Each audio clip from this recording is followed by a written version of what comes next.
Subscribe our channel. Then click on the bell icon to get notification of our all videos. India, the world's most populous democracy, occupies a unique strategic position flanked by powerful adversaries. As a result, its 1.3 billion people are guarded by an arsenal of approximately 100 nuclear weapons deployed on land, at sea and in the air. Despite its status as a Cold War holdout, the country was forced to develop its own nuclear weapons. India's nuclear program dates back to 1948, just 1 year after independence. The Nehru government looked to nuclear power as an inexpensive energy source for the young country. An Indian Atomic Energy Commission was created that year to oversee the country's nuclear efforts. Due to a lack of uranium on Indian territory, the country naturally gravitated towards using plutonium instead. India's first nuclear reactor, Apsara, was built with help from the United Kingdom and went critical in August 1956. New Delhi originally considered building nuclear devices, not as weapons, but as what were then called peaceful nuclear explosives capable of building harbors, excavating for natural gas, and other large construction and mining projects. The 1962 war with China, however, changed that.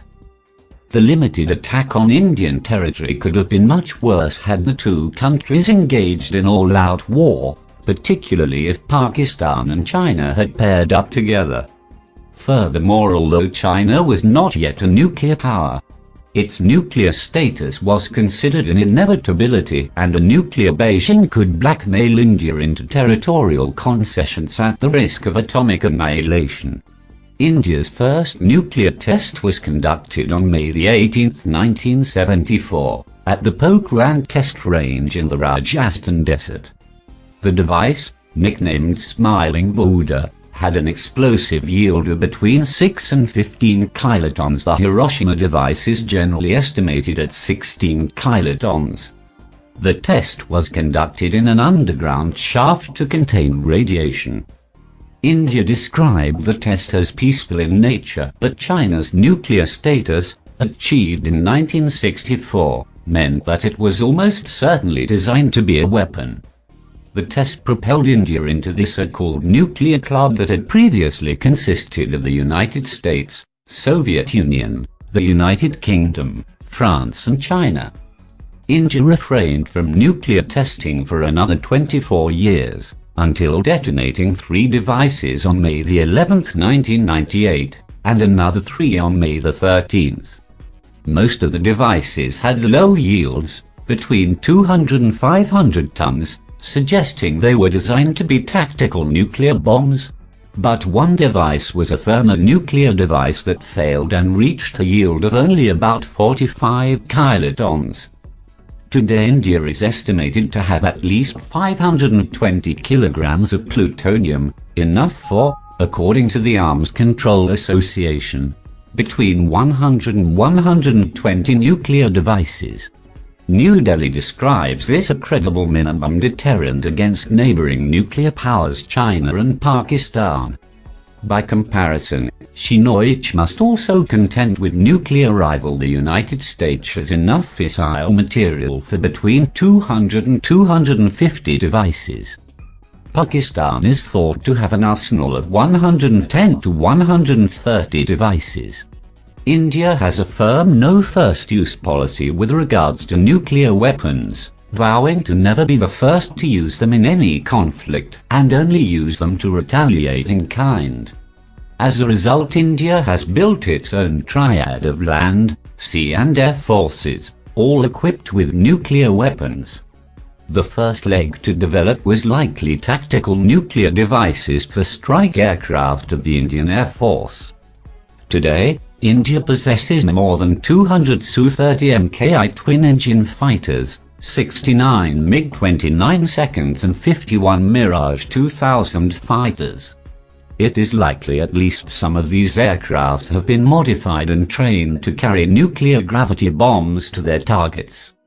The land-based missile leg of the triad consists of Prithvi tactical ballistic missiles.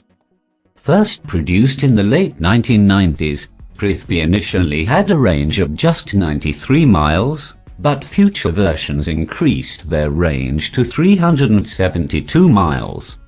Despite this, Prithvi is still firmly a tactical weapon, while the Agni 1 to 5 series of missiles, with ranges from 434 to 4,970 miles, are strategic weapons with the ability to hit foreign capitals as well as all of China.